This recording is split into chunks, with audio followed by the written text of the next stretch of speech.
반갑습니다. 보험덕후 보타쿠입니다. 올해 초부터 단체 실손보험도 중지할 수 있는 제도가 시행이 됐습니다. 그럼에도 불구하고 제도 결과가 미미하다.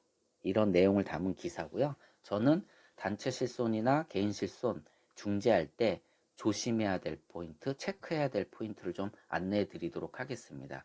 일단 기사 내용에서는 작년 말 기준으로 개인이 3,747만 명, 단체가 469만 명 실손보험을 가입하고 있습니다.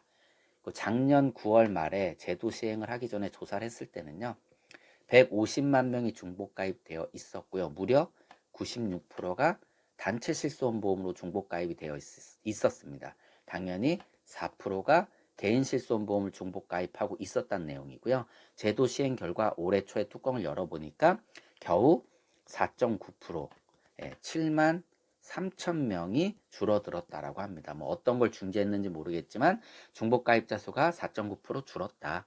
그래서 해당 조사를 한 의원 같은 경우 굉장히 제도가 결과가 미미하다. 결국 보험사들이 법령으로 소비자분들한테 이를 안내할 필요가 있는데 이게 제대로 안 되고 있다. 그래서 뭐 실태 조사를 하겠다라고 이렇게 얘기를 하고 있습니다. 그러면서 단체 실손보험이든 뭐 중복을 우리가 중복된 실손보험을 중지 신청하게 되면 연간 36만 6천 원 아낄 수가 있는 제도이기 때문에 잘 활용을 해라 이렇게 얘기를 하고 있습니다. 그럼 활용할 때 이제 중요한 거는 개인 실손이 있고 뭐 단체 실손이 있다. 자, 단체 실손 같은 경우는 다 아시다시피 1년 재가입형으로 되어 있습니다.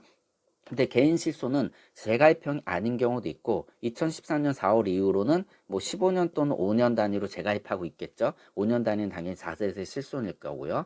그리고 보장 내역도 또 다릅니다. 단체 실손 같은 경우는 뭐 보장 금액도 1,000부터 5천까지 있고 여기에다가 아시다시피 추가 특약을 넣을 수 있어요. 뭐 임신이나 이런 것들을.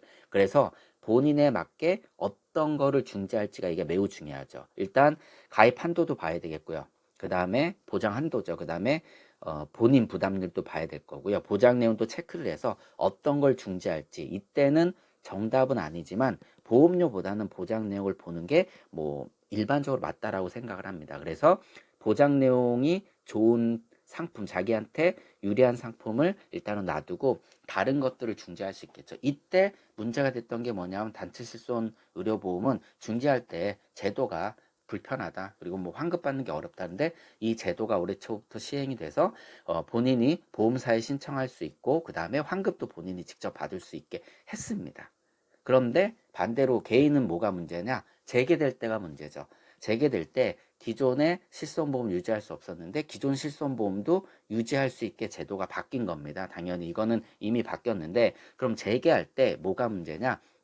재가입형 상품들은 재가입 시기가 지났을 때 이들이 상품을 바꿔 쓸 수가 있을 거 아닙니까? 5년 또는 15년 재가입 시기가 지났을 때 내가 다시 재개하게 되면 그 당시에 판매되고 있는 상품으로 즉 기존에 본인이 유지하고 있었던 상품을 선택하고 싶어도 못할 수 있다. 그러니까 재가입 주기에 해당이 되느냐 안 되느냐가 매우 중요하고 소비자분들한테 이를 정확히 안내할 필요가 있다라는 겁니다. 그래서 이런 제도를 잘 활용할 때 결국 소비자분들은 이를 활용하는 게 어렵지 않겠습니까? 당연히 선택하실 때도. 그래서 컨설턴트 분들이 이런 부분들을 제대로 선택할 수 있게 도움 드리는 것이 저는 중요하다고 생각을 해서 이 부분을 오늘 짬보 뉴스로 안내를 해 드렸습니다. 고맙습니다.